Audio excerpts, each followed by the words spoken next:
Assalamu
alaikum. Please, there's no audio up till now. I don't know if the moderators are aware of the Ya problem. ke?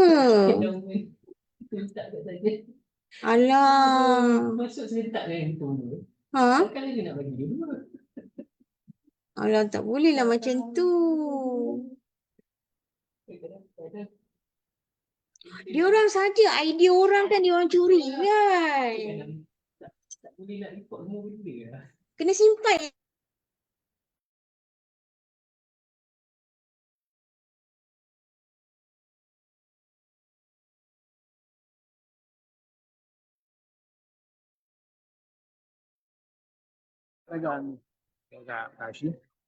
The actions. Okay, بس ما أشياء. السلام عليكم. وزن تقع.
Tam onu ayırırım ama nasıl göndeririz ki?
So I think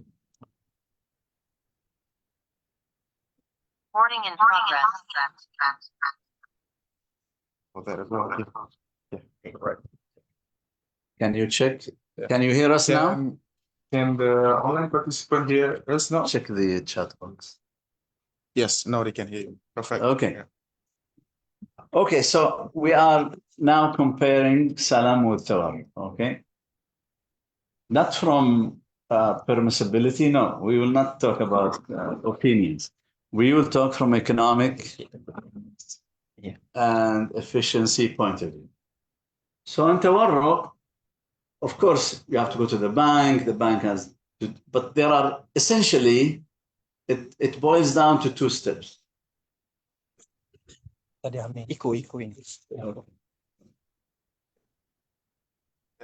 Okay. One, if I need liquidity through Tawarruq, I have to buy the good on credit. And then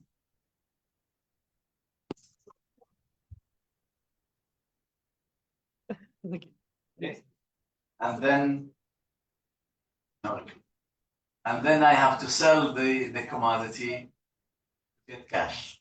Yes.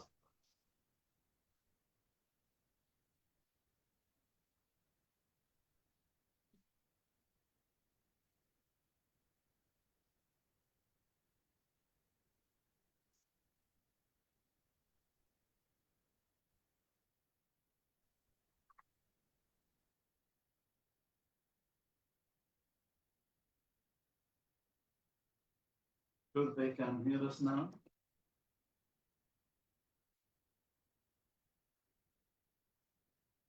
Can you hear us now? All right. Okay.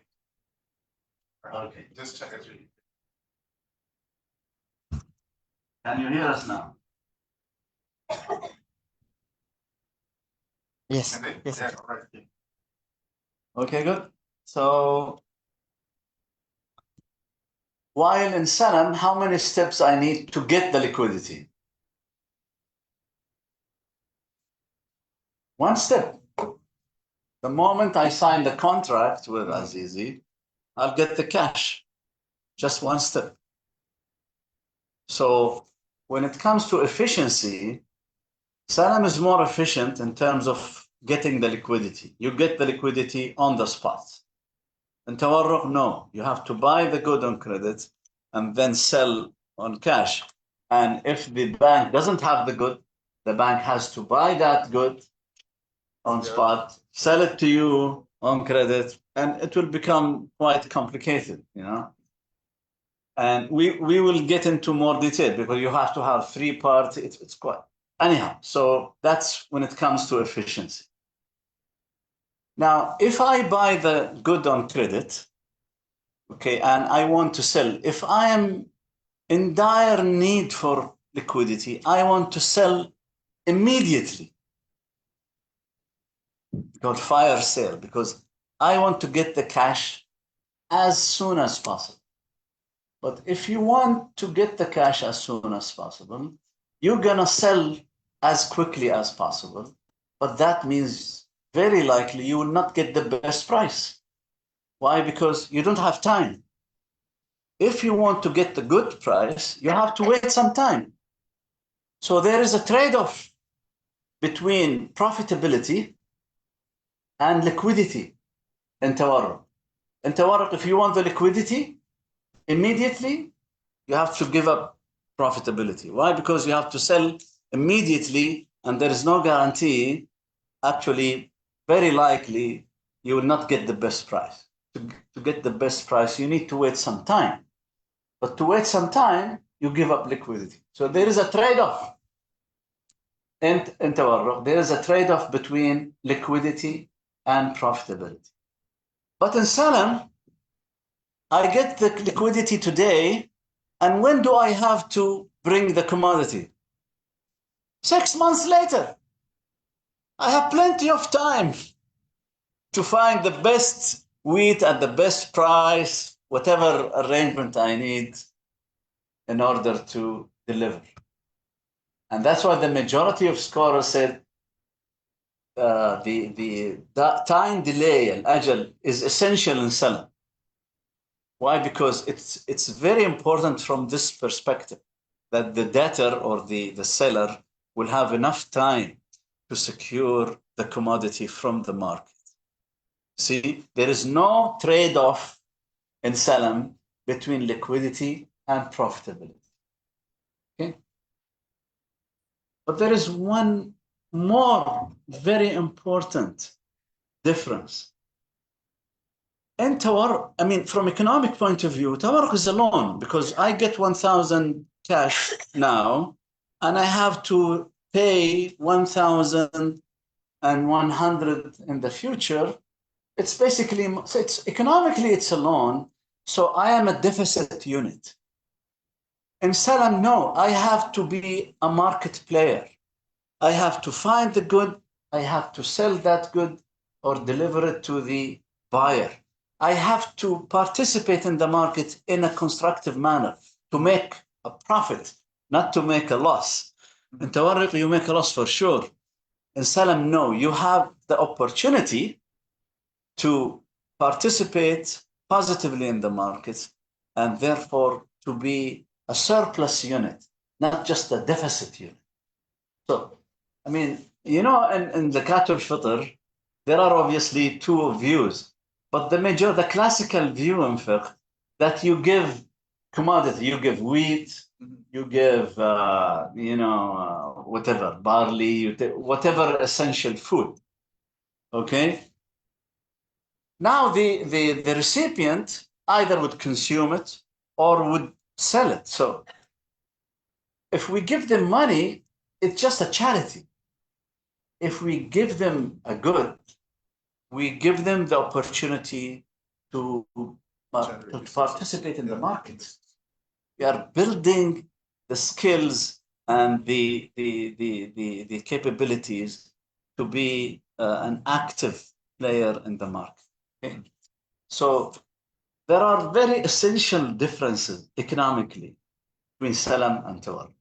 So this is summary. So when it comes to liquidity, yeah, both aim to solve the liquidity problem. Of course, we are not including Qard al-Hasan because obviously we are talking about for-profit transactions. Efficiency, tawarruq is inefficient. You have to buy a good that you have no interest whatsoever in that good, and then you have to sell. So while in Salam, it's efficient because you get the liquidity on the spot. Is there an opportunity to make profit? I mean, by accident, you may make a profit in tawarruq, but that is not the design of the contract or of the product. But that is part of the design of seller, to give enough time for the seller or the debtor to arrange for the product or the commodity to be delivered. And obviously, as we said, the debtor in tawarruq is a deficit unit because he gets money now, he has to pay money in the future. While in Salam, no, he gets some money now and he has to deliver a commodity in the future. So he has to participate in the market and he has the opportunity to be a good player in the market. Now, what are the challenges in applying Salam? Okay, one is price volatility. If the price of wheat could jump just before maturity, it will become very costly for me to buy the wheat from the market and deliver it to you. Okay, it will be expensive on me. Okay, if the price of wheat goes down, it's the other way around. Now Azizi will feel he is at loss because he gave me 1,000 ringgit, expect 10 kilograms to be roughly around 1,000 something, but then he realized he's getting a wheat the value of which is 900, he's losing. It's cheaper for me to buy from So market. yeah, so price volatility is one major factor when it comes. Thank you, Professor. When it comes to Salam. By the way, is there time value in Salam? So how is the time value Salam calculated? Or should the price of Salam be lower than the price of a spot commodity or higher? You know, in al-bay' al-ajil, the deferred price will have a market, right? So the deferred price is higher than the spot price. How about Salam? The spot price, because I have to get the price on the spot, if I'm the seller, would the spot price in Salam be higher or lower? Should be lower, right? Why? Because the commodity is in the future. If he wants to buy the commodity spot, he would have to pay little more to get the commodity spot. If he's happy to wait, did Fuqaha mention this? Yes, all of them mentioned. They call it al-istirkhas, means the buyer would get a discount.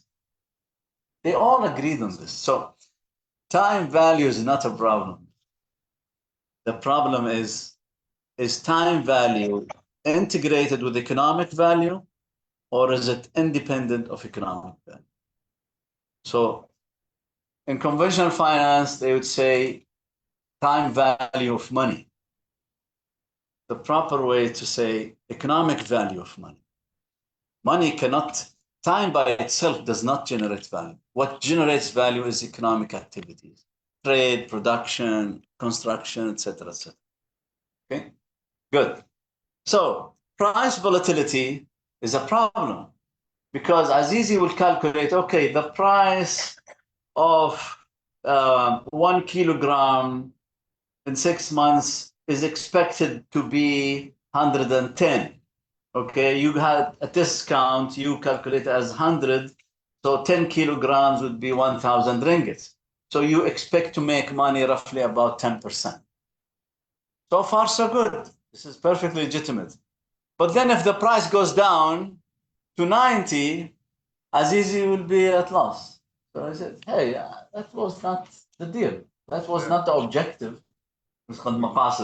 That was not the objective of the contract. So price volatility goes against the objective contract. Another important thing is that would Azizi be interested in this wheat? If he's not interested in wheat, he doesn't want wheat. If you are a bank, why would you collect wheat? Exactly. So, of course, there are two ways. Either you connect through the supply chain, which we will not talk about, or the other thing that would make Salam applicable and value creating is that the buyer, which is the financier, should be interested in whatever I'm going to deliver to him. In the old days, wheat and for example, barley and these things were common. Yeah. So anyone would be interested, or dates, they will be happy to receive dates and just keep it. Everyone, that's for something anyone will be using it. So there's no issue. But that's not the case today. Okay, so we need to look into this. Okay, so one way to solve the price volatility problem is called value-based selling. Now, what I'm going to explain today, you'll not believe it. This was discussed by our scholars more than 700 years ago, but was not widely applied or discussed here. Okay, so what's value-based selling? For example, اسمك الكريم عبد الرحمن. Do you have $10,000 يا عبد الرحمن? No. So let's say you have $10,000. So Abd Rahman will give me $10,000. I'm gonna get out here rich, getting 1,000 from here, 10,000 from there. I think I'll be making good money out of this selection. Anyhow, so I'll get $10,000 from Abd Rahman for a specific commodity. Okay, let's say wheat. Okay, just to keep the discussion consistent. Okay, so Abd Rahman will give me $10,000, and he would tell me, Brother Sami, you deliver to me wheat of grade, I'm not very expert on this, let's say grade A, okay?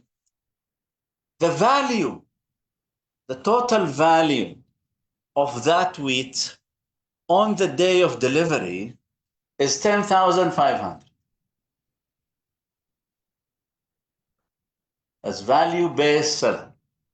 So he will give me money in exchange for a commodity. That commodity is determined by the value, and that value is on the date of maturity. Now, what does value mean? Value equals unit price times the quantity. So if the unit price, if the unit is 1 kilogram, that means total value would be 10,500. So at maturity, what am I going to do? I'll go to the screen or go to the market. Your name? Shahid. Zahid? Shahid. Shahid? Shahid. Shahid. So I'll go to Shahid. Shahid, he's a wholesale trader in wheat. And Shahid, what's the price of 1 kilogram of wheat? He'll tell me 1 kilogram of wheat is 100 ringgits or $100. Okay. And then what am I going to do? Divide 10,500 by 100. This will give me what? 105, which is the number of kilograms I need in order to deliver to Abdurrahman. So this 105 kilograms has a value of 10,500. So the unit price is determined at maturity. the total value is determined on what date? At the time of the contract or at maturity? At the time of the contract.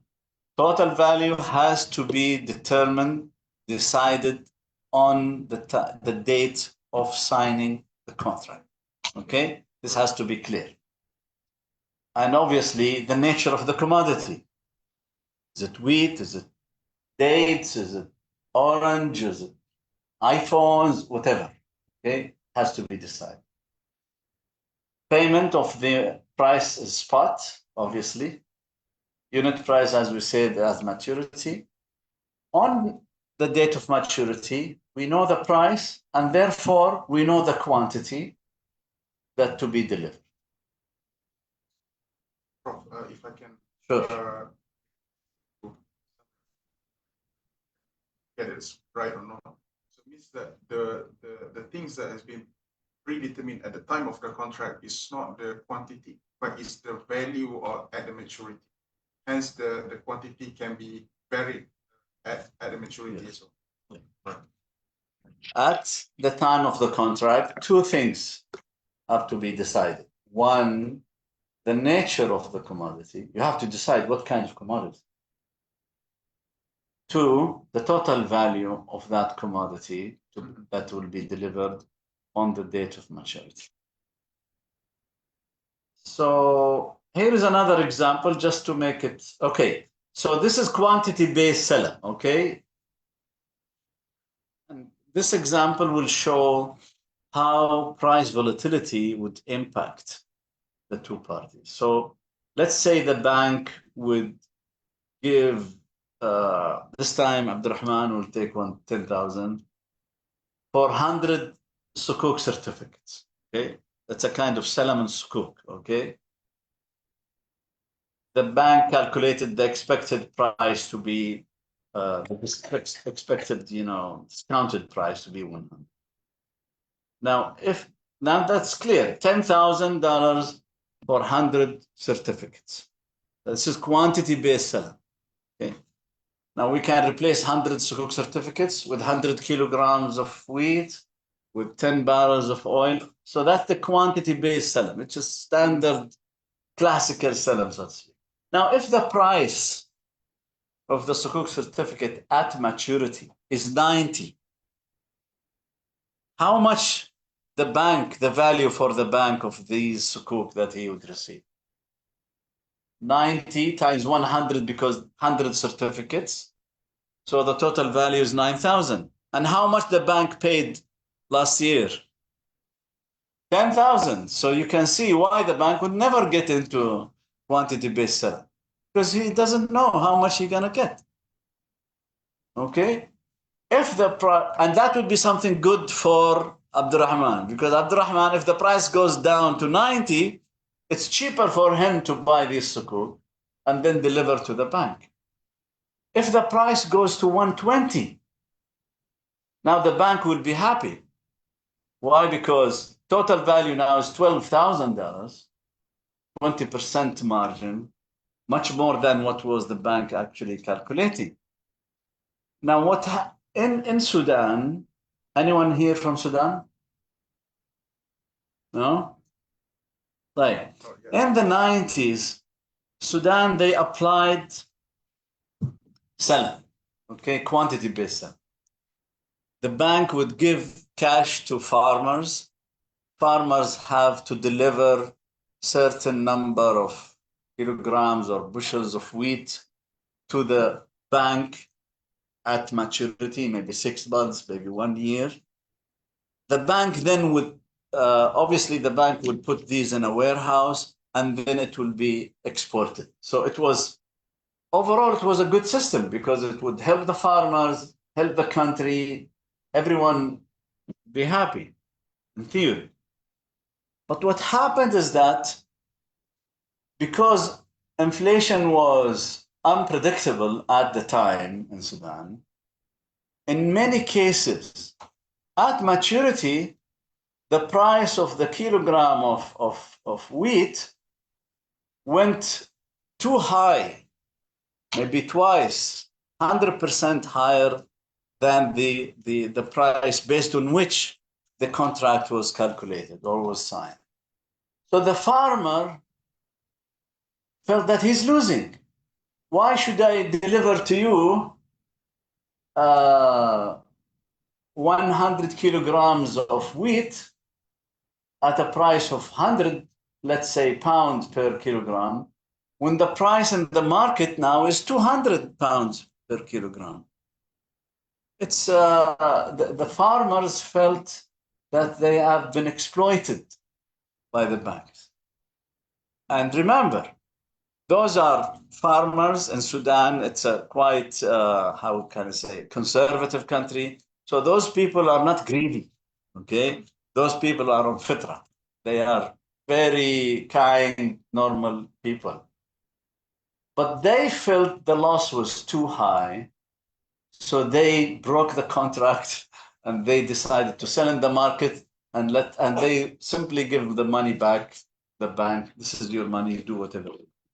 And it became so much a problem that the central bank had to intervene. And the central Sharia committee of the Central Bank of Sudan at the time, they had to find a way to solve this problem. And what was the formula that the Sharia committee of the central bank discovered at the time? Value-based selling. Although they have no idea about the views that were recorded 700 years ago, they came to the same formula by their own, investigation, and because of the problems of the price volatility. So this was not armchair financial engineering. It was not a formula imagined in a place high in the sky. No, it was a formula designed based on real world problems, real world challenges. Now, of course, there is some difference. The Sharia Committee of Sudan, of the Central Bank of Sudan, they said, you keep it quantity based until the price change is 30% or more. 30% or more, it will shift to value based. So, and they made it clear this 30% is ijtihadi. You can put any limit you like, 30, 25, whatever. But they came to the same concept, okay? In my opinion, this is a very good example of financial engineering that was, somehow rediscovered, okay, over the generations. So now when it comes to value-based selling, so let's apply the same. The bank will pay $10,000 in exchange for sukuk of a certain kind, but the value of this sukuk at maturity should be $11,000. So if the price of one certificate of sukuk goes down to 90, how many certificates we should deliver? More than 100 or less than 100? More. So you divide 11,000 by 90, you get 122.22 certificates. Now, if the price goes up to 110 and 20, you deliver a lower number. So if the price at maturity goes up, the quantity to be delivered will go down. If the price at maturity goes down, the quantity to be delivered will go up.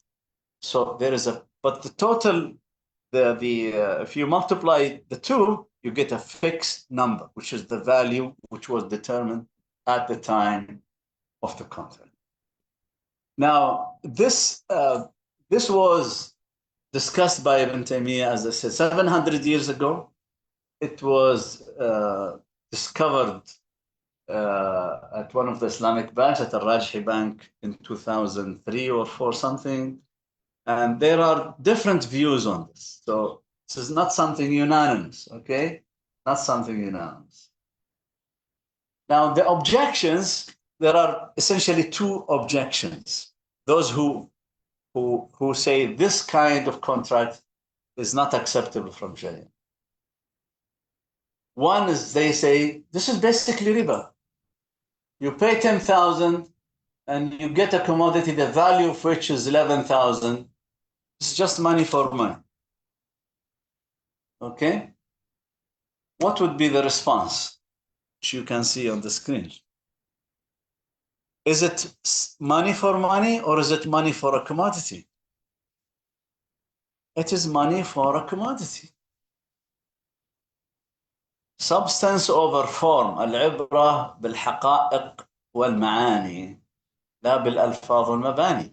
Although there is nothing in the form that says money for money, but in reality, in substance, it's money for a good or money for commodities. So where does riba come from? There is no riba here.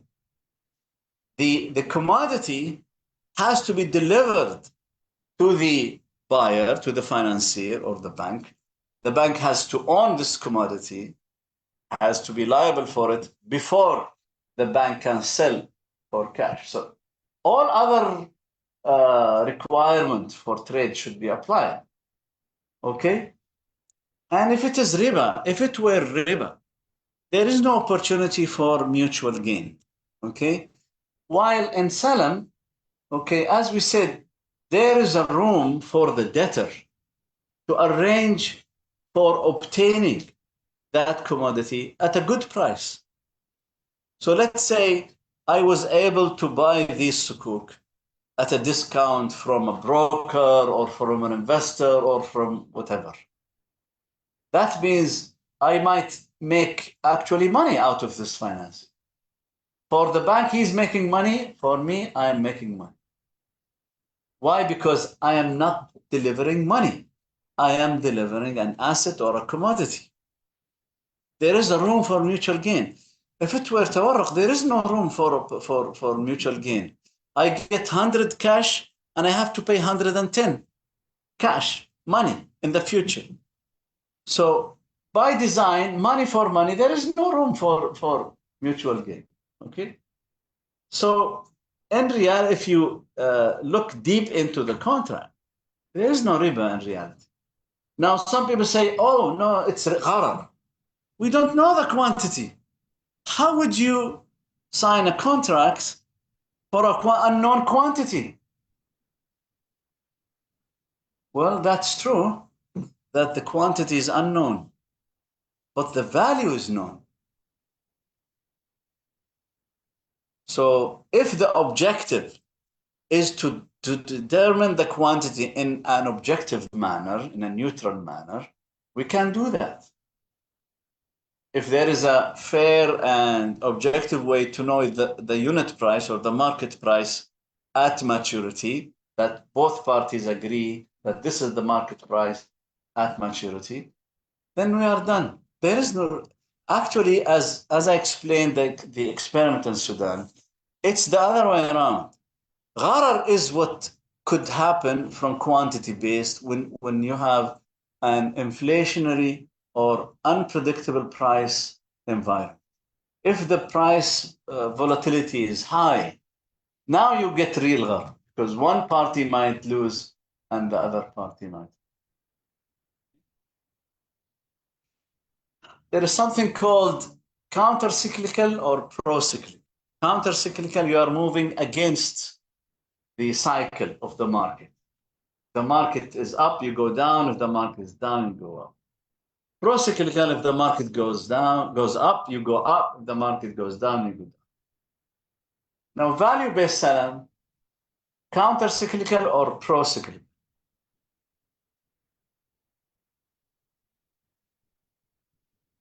If the price goes up, what happens to the quantity?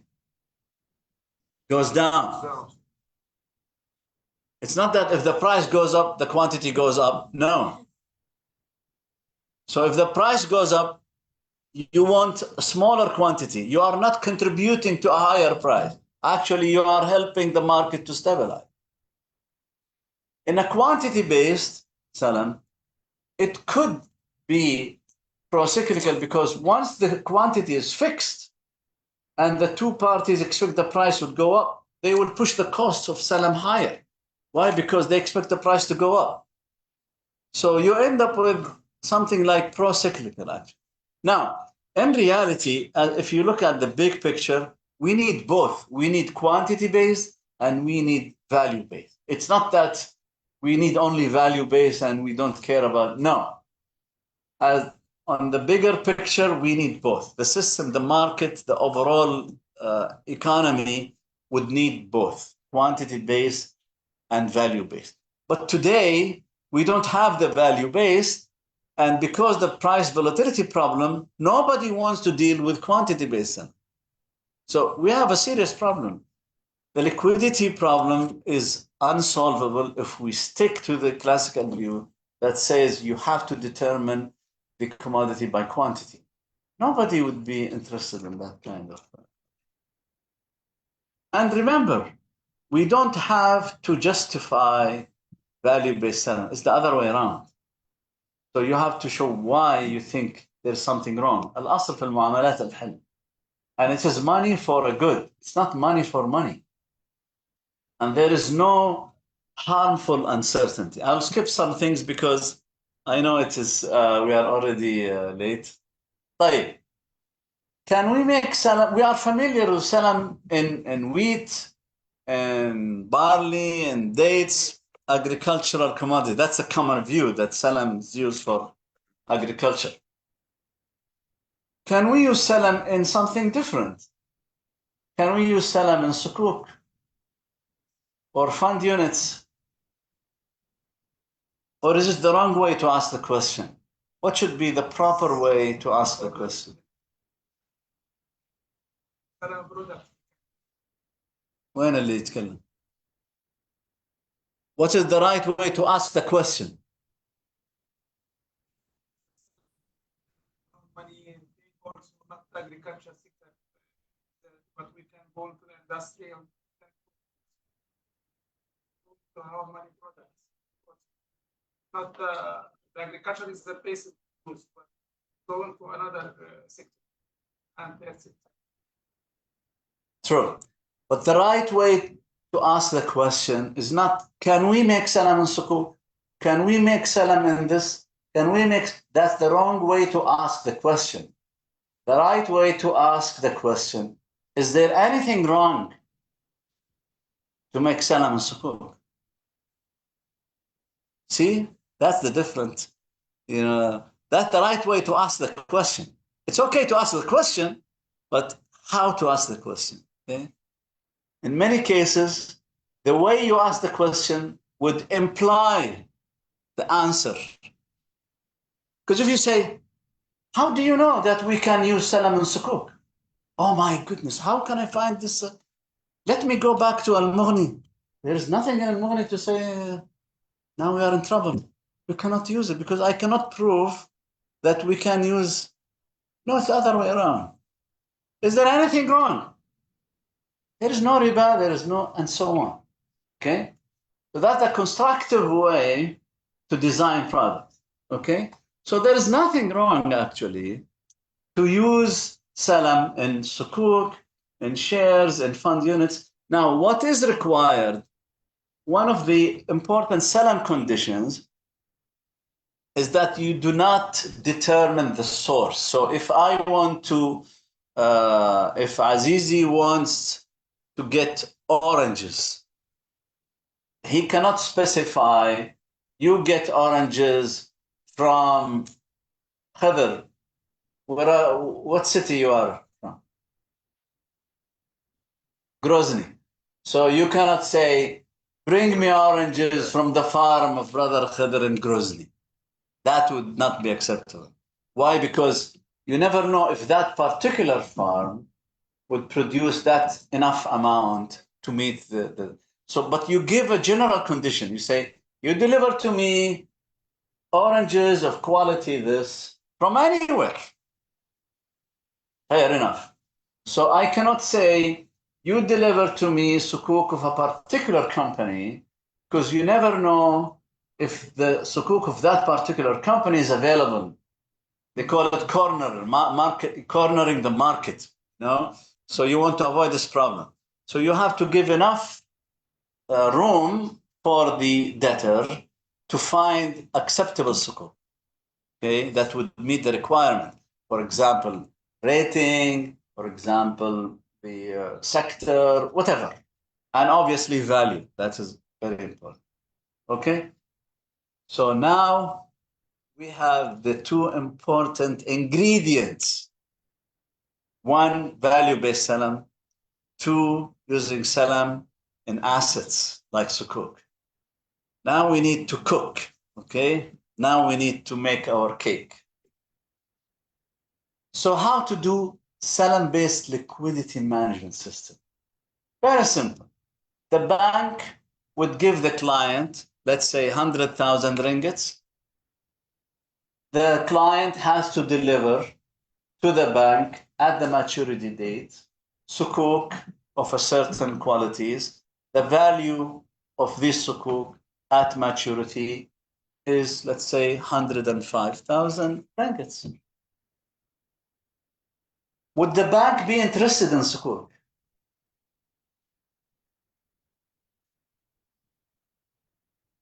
See, that's why we want to apply salam and sukuk, because if we say, let's do salam in wheat, what would the bank do with the wheat? Or dates, or salt, or palladium, or who knows? There's no, or sugar, or rice. The bank is not a food wholesaler, okay? So the bank wants something that the bank can keep. So what would the bank keep? It will keep sukuk for a very simple, or any other asset, Sharia compliant asset, okay? For a very simple reason. If the client, for in whatever reason, the client paid cash to the bank will not keep this cash idle. The bank needs to invest that cash. That's liquidity management. Always make money. Every minute you want to make money. Okay, so what would the bank do with the cash? Would buy sukuk. That's one obvious option. We're not saying this is the only option, of course, other than commodity murabaha. But if we follow the standard, you know, he would buy sukuk or buy fund units or any other Sharia compliant asset class that the bank would be happy to keep. This is very important. We don't want to make salam in an asset that the bank has no interest in, because then the bank would immediately liquidate that asset. That's not an objective. We want something would create mutual value to both parties. So from the bank's point of view, it would receive this sukuk and the treasury will be happy, because the moment you receive the sukuk, your money is already invested. You don't have to worry what I'm going to do with the cash. It's already invested. Alas. Okay? Now, compare this with the conventional liquidity management. Okay? In an interest-based system, the bank will give a loan to the client. The client has to pay back money with interest to the bank. And then before the next client would come, the Treasury Department has to manage that liquidity, has to invest it short term.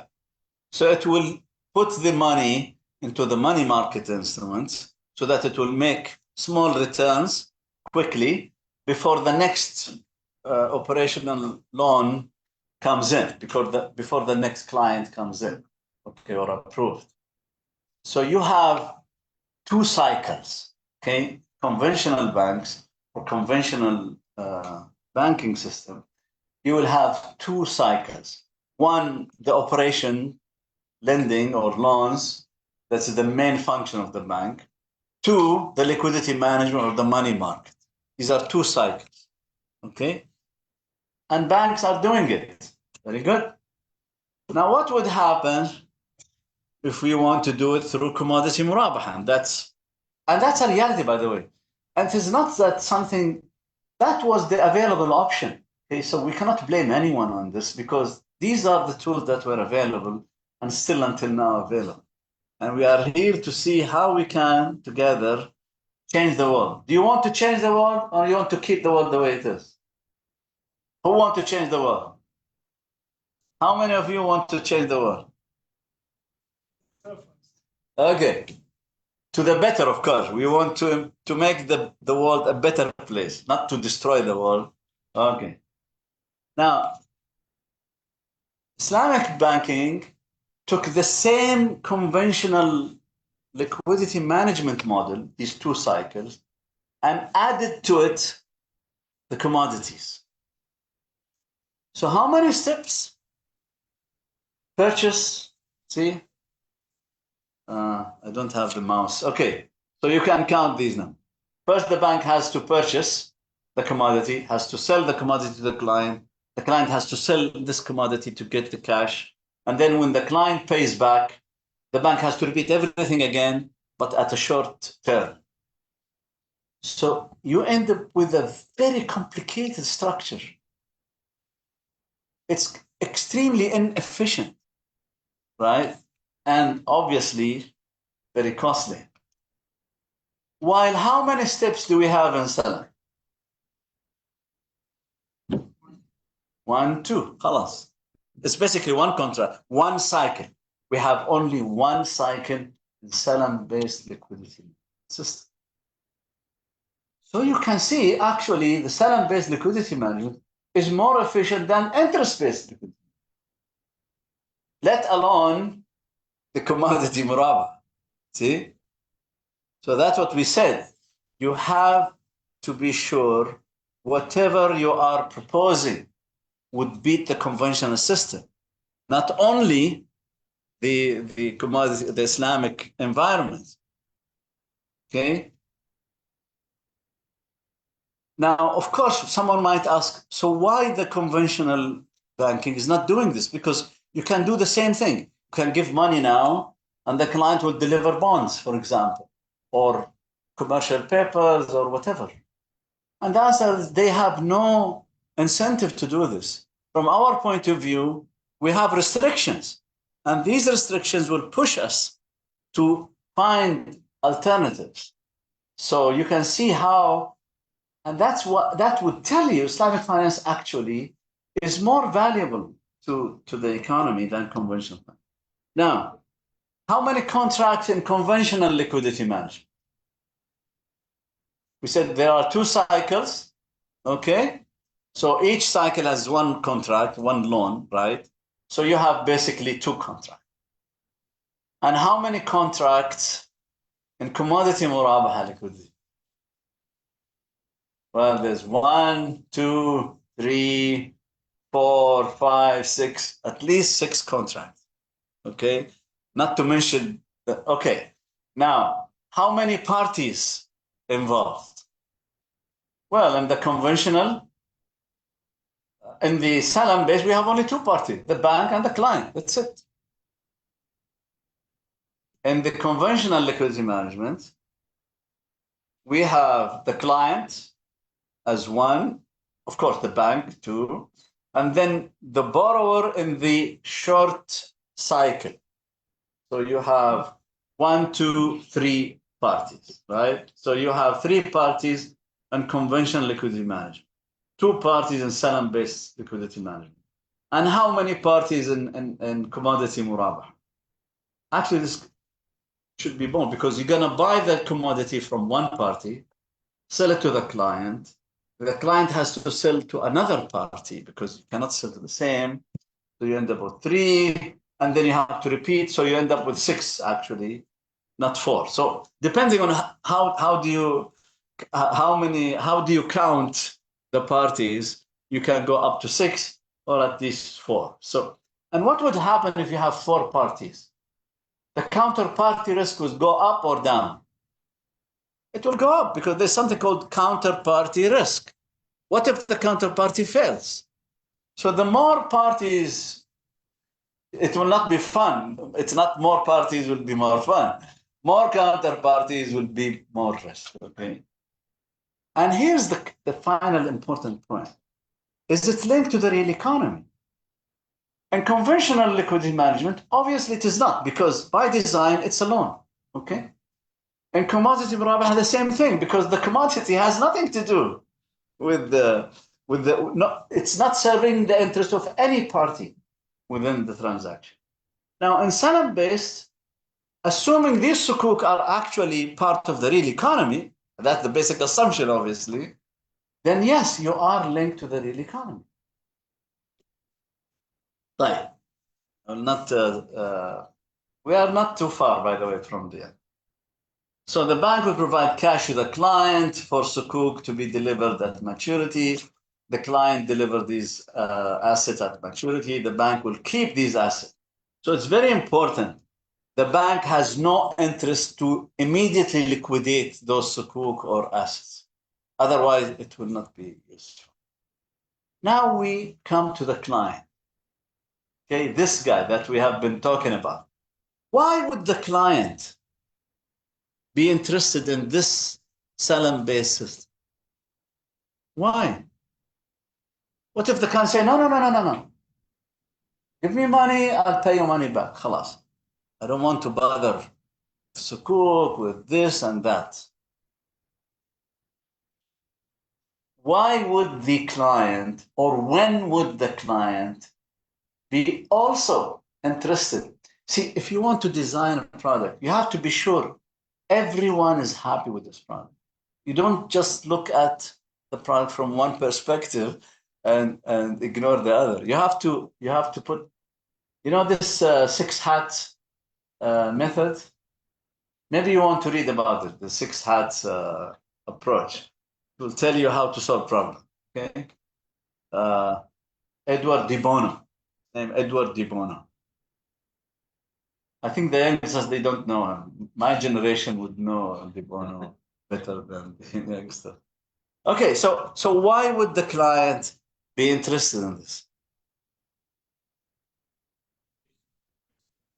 Sorry? Okay. We said that the bank would be interested in this sukuk because the bank wants to invest its own cash, right? That's how we convince the bank to accept salam-based, right?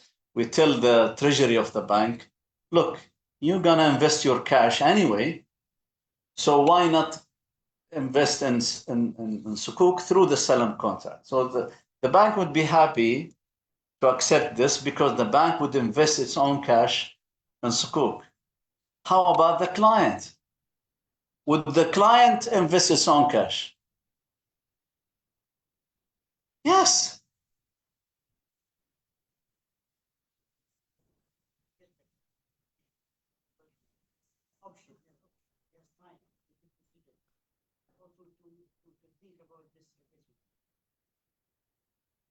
What if the client says, no, I want just conventional loan. Give me money, I'll pay money back.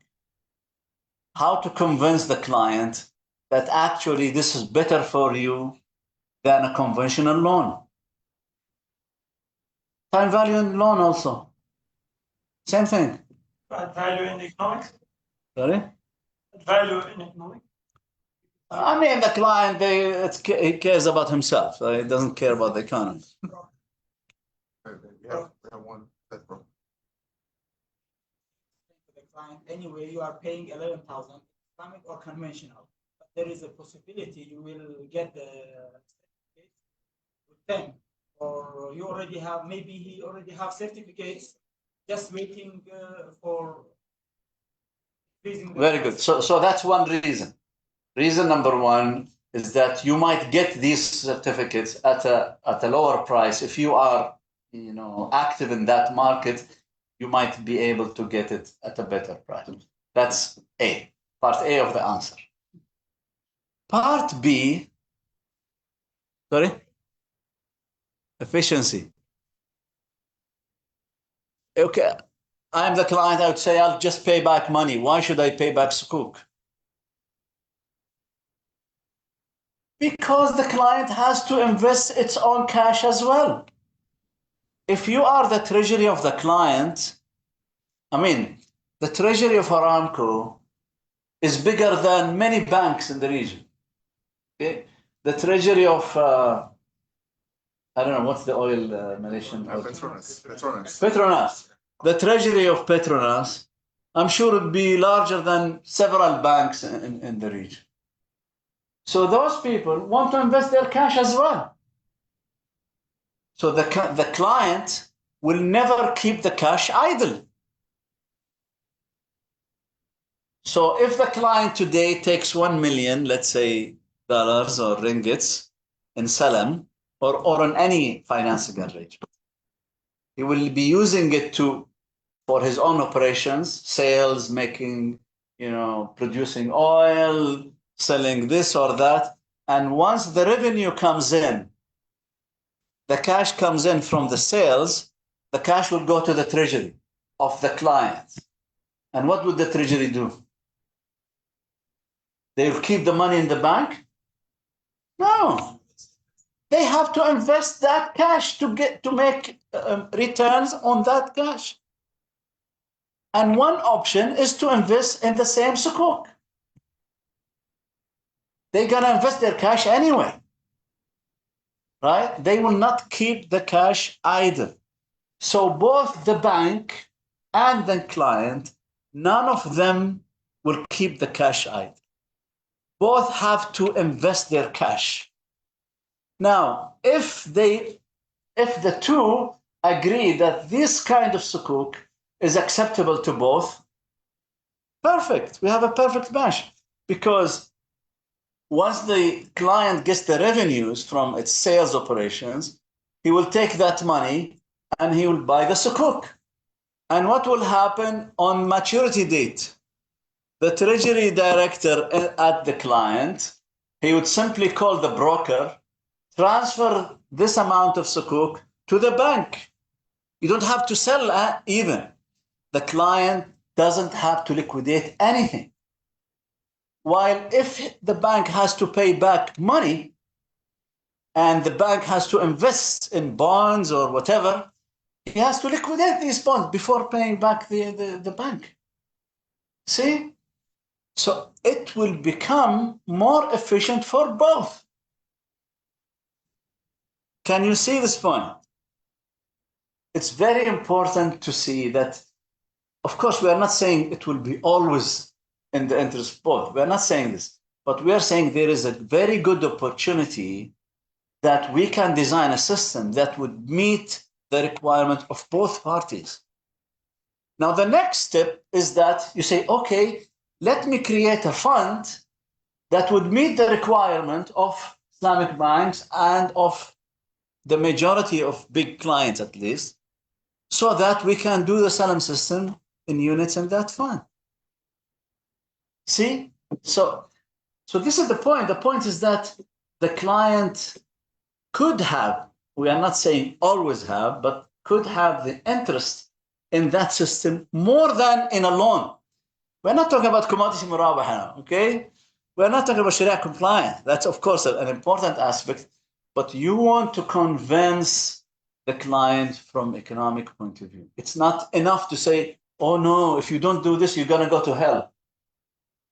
That's a different story, okay? You want to show the corporate that, look, we're talking about corporate, okay? So this is about corporate. So you want to convince the company that this is in their interest. And it is Sharia compliant. So deen and dunya, they go together. We tend to think, oh, if I want deen, I have to give up dunya. If I want dunya, well, sometimes yes, but not always. In many, many, many cases, they go and that's it. Thank you very much. Sami, for the presentations. I think is a very innovative solution that again is open up to the discussions. Because there are several challenges that even Dr. Sami mentioned that we have to address in the case of volatility and so on. But again, having the right mindset is the first key step. When you mentioned about the questions, I mean, we should ask why this cannot be done at the first place, and that's then the door will be open for innovations. I think I will just jump to the questions from the audience right away because I think you have. Sorry, because my eyes was there from the beginning, so I saw him first. Just to maybe, brother, can you just quick and short because I think I see. Quick and simple. Yeah. Just value-based salam and quantity-based salam in Arabic. سلم بالقيمة وسلم بالكمية. أقول للشيخ شكرا جزيلا Hold on.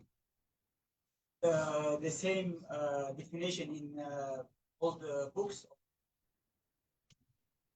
Okay, I'll answer this, but then later on we can take 2 or 3 questions. So, in the classical fiqh books, salam means quantity-based salam. So they don't have to say as-salam bil-kamiyya because it's the default. That's the general position of the majority of scholars. Okay, وهو تحديد الكمية. The other view, the minority, I would admit it's the minority view, Ibn Taymiyyah and whoever, and many of the Hanbalis, by the way, because Sheikh Ibn Uthaymeen also accepted this, Ibn Muflih accepted this. Many of the Hanbali school, after Ibn Taymiyyah, they endorsed that view of Ibn Taymiyyah. So you can arguably say Hanbalis, at least the recent scholars of the Hanbali school, would accept this view. Now, there is no agreed upon definition, but the more accurate description, as-salam bil-qima. Okay? Some people call it as-salam bil-si'r, but it's not true because as-salam bil-si'r, it's not price-based salam, it's value-based salam because the value has to be determined at the time of the contract. While the price, the unit price, will not be known until maturity. So when you say as-salam bil-si'r, people get the impression that the 2 parties agree on something that they don't know. No, it's not based on, what they agree on is the value. And the value is predetermined at the time of the contract. Before I collect the questions, maybe we can allow some of the participants. Let's take Shahid and then. All right. Okay. Just quick one, then I will get back to that. الشيخ أولاً شكراً جزيلاً وجزاكم الله خيراً عن لقاء المحاضرة النافعة المفيدة. الشيخ, my question is, what would be the robust mechanism for the issuer dealing with the issuer who default due to the insufficient liquidity, especially for the asset-based sukuk? Salam also the asset-based sukuk Islam. For example, the murabaha and others. I mean, the asset-based book. What would be the robust mechanism to deal with these book issuers who default due to insufficient liquidity? All right. So, one brother, yeah. السلام عليكم ورحمة الله وبركاته. في البداية أريد أن أعرج على بعض الكلمات التي جاءت في حديث الإصلاحات. الإصلاح الأول هو بتملك السلعة في طريق السلم. نحن في القطاع الزراعي يجب أن نتأكد من أن هذا المزارع يمتلك هذه السلعة أو هذا المنتوج كمؤسسة تمويلية كي نستطيع السير في الإجراءات لشراء هذه السلعة وبيعها في الحال. النقطة الثانية والمهمة جدا هي التسعير العادل للسلعة.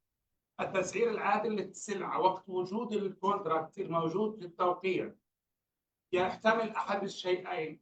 أول، إما أن نضع السعر للمنتوج في تاريخ التسليم ويكون عادلا ومقبول لدى شركة التمويل التي هي تمول بالسلم، أو والمزارع الذي يقبل بهذا السعر في الآن ويتم دفع كاش مباشرة ثمن السلعة، أو أن نضع تشويس آخر لأنه السعر في حال التسليم في يوم التسليم اللي هو سعر يوم التسليم لنتجنب مشاكل التي تحدث عنها في قضية سلم في السودان. القضية الثانية تحدثت عن سلم الصكوك. سلام السكوك تحدثت عن جانب واحد، من يولد لديه المال، ولم تتحدث عن من ليس لديه المال من المؤسسات المالية.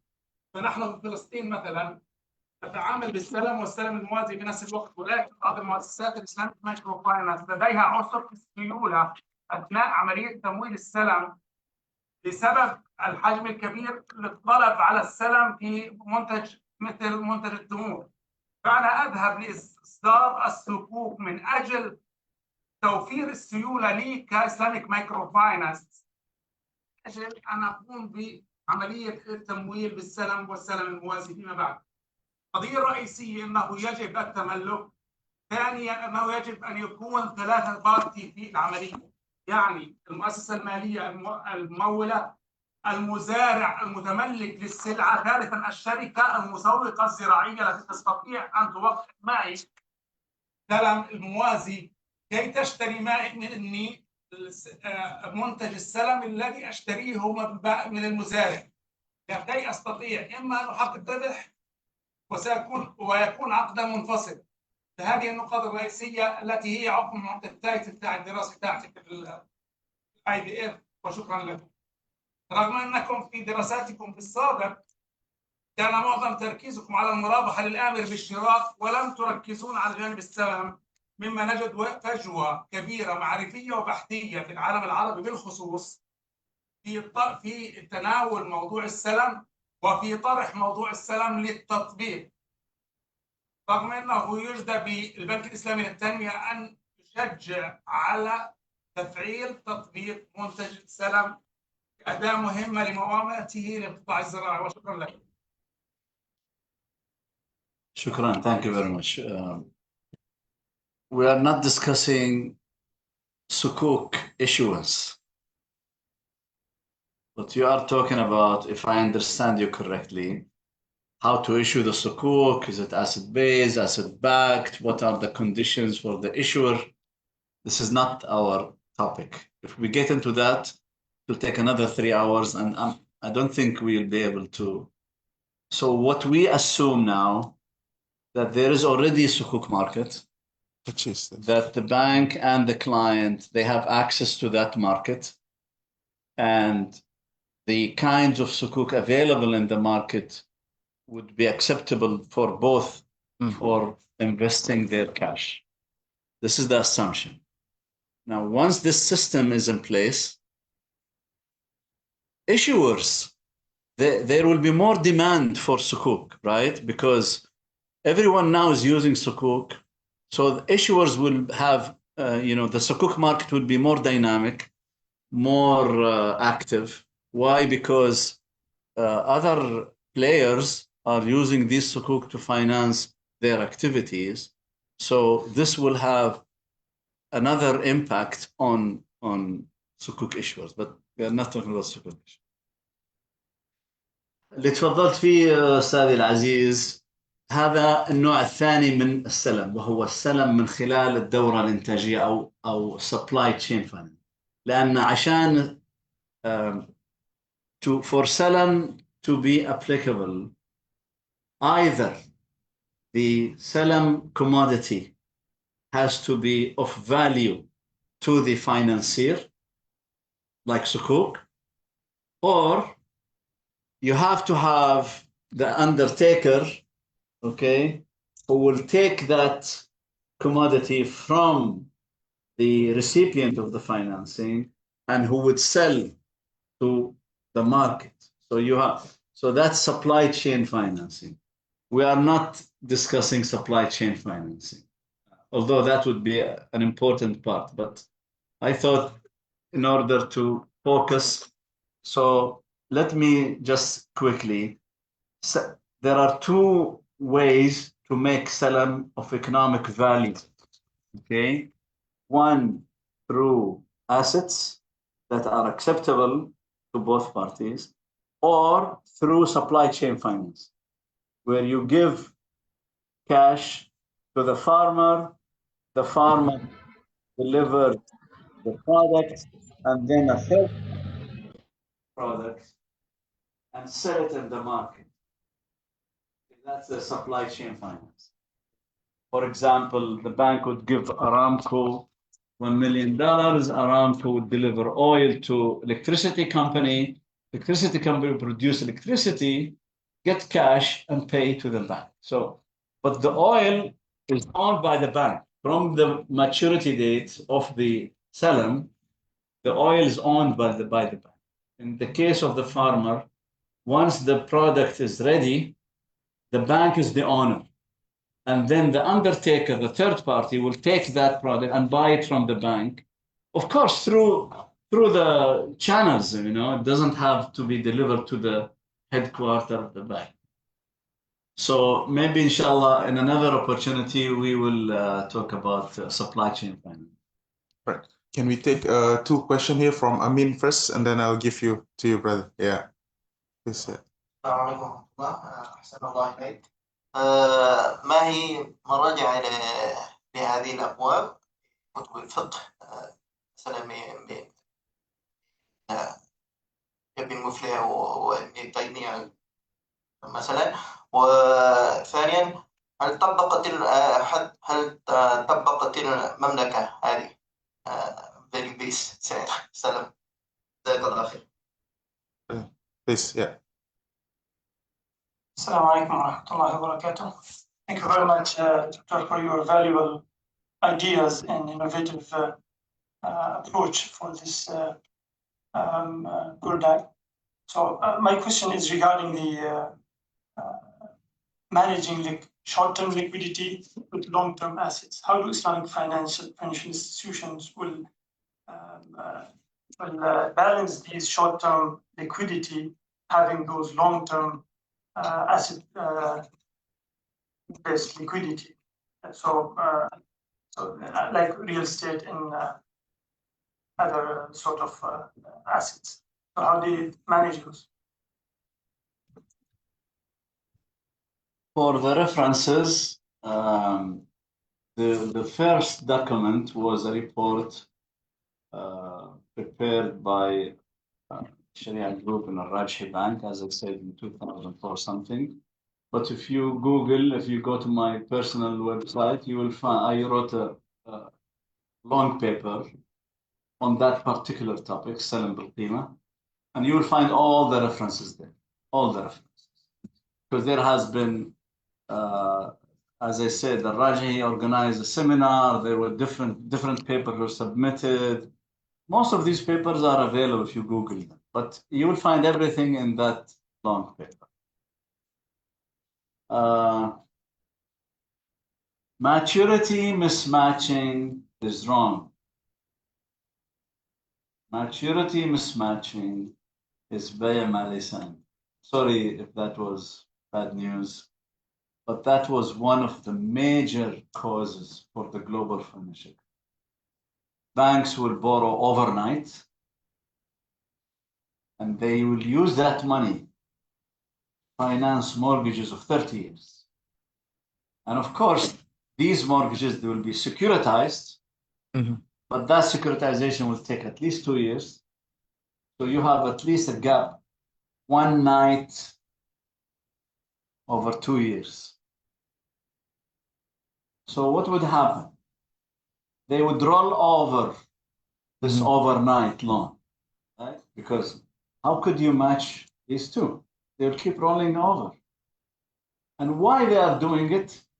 Because if you annualize the interest on short-term overnight loans, okay, are lower, much lower than long-term loans, if you annualize both, okay?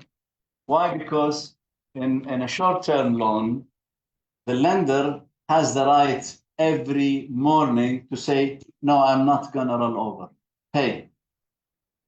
While in a long-term loan, you don't have that option. So that option reflects on a lower risk on the loan for short-term loan, and therefore the interest will go down. For long-term loans, that option does not exist, so the price has to go up, interest has to go up. So banks, there's no free lunch, you see. They thought, oh yeah, I can borrow at lower rates and lend at higher rates. Yeah, but the risk would, otherwise the market is inefficient.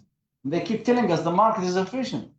So if the market is efficient, there is no net profit. But they don't care. They want to just make money. And then what happened? $4 trillion were rolled over every day, daily. And then the moment this, what was that investment bank that collapsed? Lemon Brothers. The Salomon Brothers. Yeah.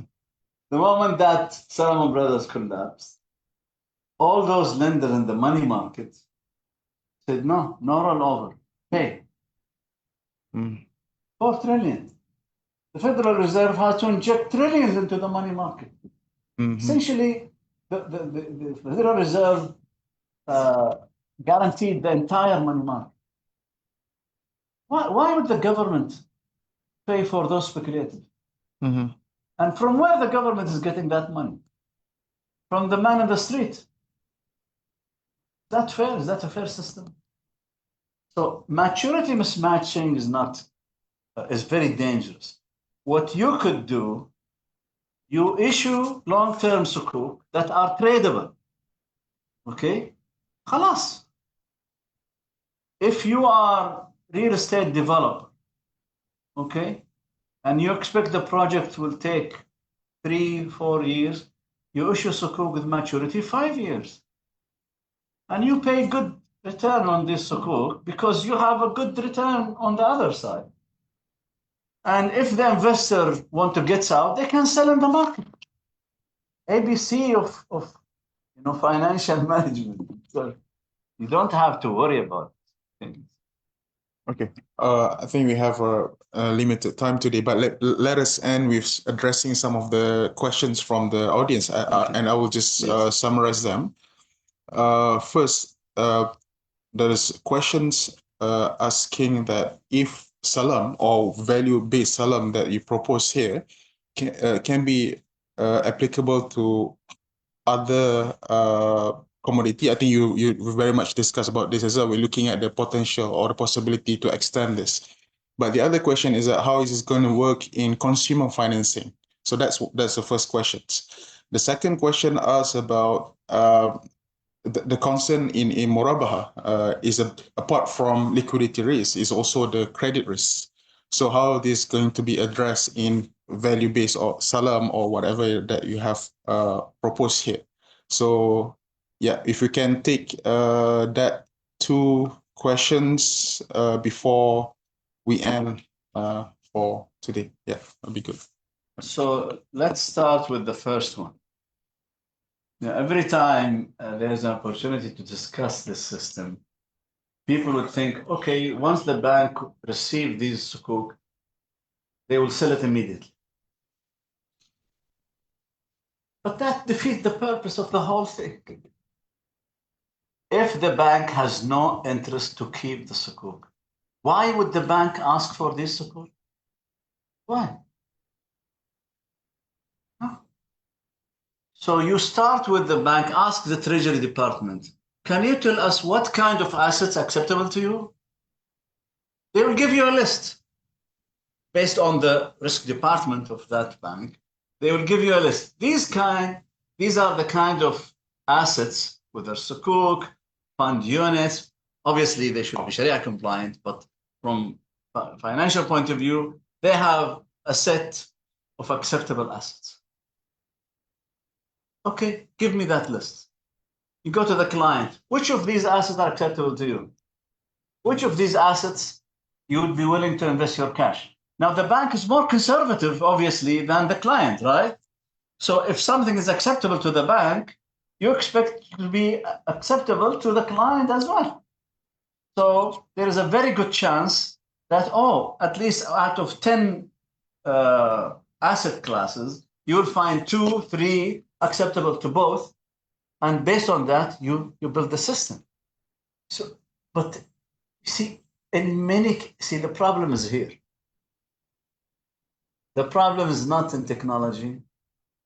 The problem is not in the authorities, the government. I mean, that's the easiest way to blame the government. Just blame the government. Or no, the problem, we are accustomed to a certain kind of activities We are unable to get out of that box. No. The bank doesn't have to sell immediately. Oh, okay. Suppose you sell, what are you going to do with the money? You know, of course they say, oh, I'll do commodity murabaha. Well, fine, but then what's the point of the whole thing? Why would you buy something you have no interest in? Why don't you buy something it is in your interest to keep? Of course, you have the right to sell, and you can sell. We're not saying you are stuck with it, but we are saying from the beginning, this asset should meet the requirement of the bank or the financier, whether a bank, financial institution, whatever. Okay, because even Aramco itself could also, or Petronas could also be a lender. They could also finance. So there's no, anyone could jump into this market. Okay? Right. So this is very important that we select those asset classes that meet the requirements of both the bank or the financier and the client. And what was the second? It's about consumer financing. Can we extend this to Okay. consumer financing? Now, look, it's very important. Islamic finance is not only one instrument. You have to have a portfolio of instruments. Okay? So we have to have real murabaha, which means to help the client get the good that he's looking for. See, this is a very interesting case. A client will come to the bank. He says, I want to finance buying the computer in the next store. So the computer store is just next to the branch. And the bank would say, I'm sorry, I cannot buy that computer for you and sell it for you on credit, but I can sell you a metal in London, 5,000 miles away. How could that be? How could the bank buy a metal 5,000 miles away and cannot buy the computer next door? Doesn't make any economic sense. So, you know, enhancing e-commerce would automatically make a very good environment for applying true murabaha. Okay, so keep this in mind.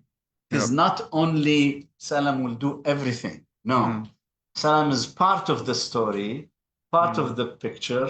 The other part is to do true murabaha, and to make the murabaha effective, we better look at e-commerce technologies that would help, you know, facilitate the process. I like the way when Dr. Sami ends with the conclusions that sometimes we have the obsessions that we think that one instrument can fix everything, right?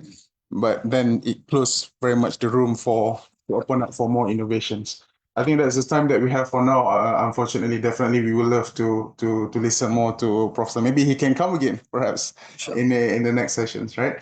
Okay, thank you so much, and everyone. And then please join me to give a big round of applause to Prof. Sami for his presence today. I think we greatly benefits from your sharing. Thank you very much, sir. And thank you for those who are joining us online as well. We apologize for the technical issues at the beginning. And we hope to see you guys again in the next coming session. Thank you very much. We will end with a token of appreciation to be delivered by our Deputy Dean, Dr. Habib, to Dr. Prof. Sam. Yeah, please.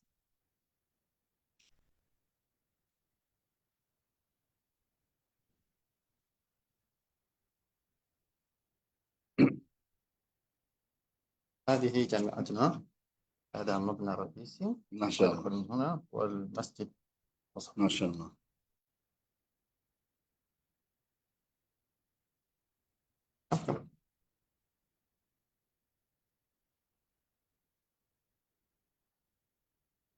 Thank you so much.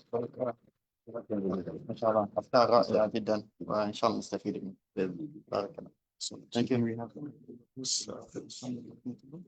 don't know. Anyways, anytime. I'll take photo.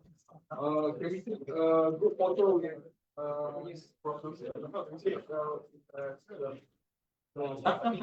You guys can stand there.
Oh, yeah.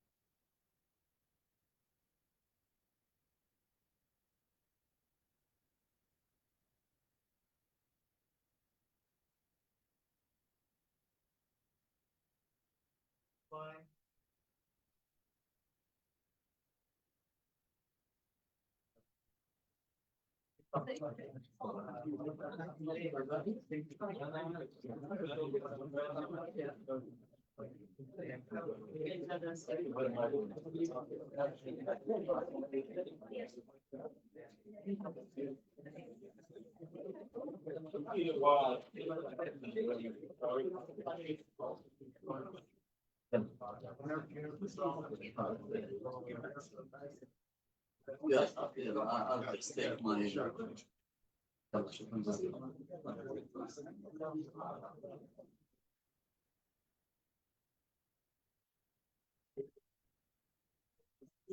Waalaikumsalam warahmatullahi wabarakatuh. Alhamdulillah.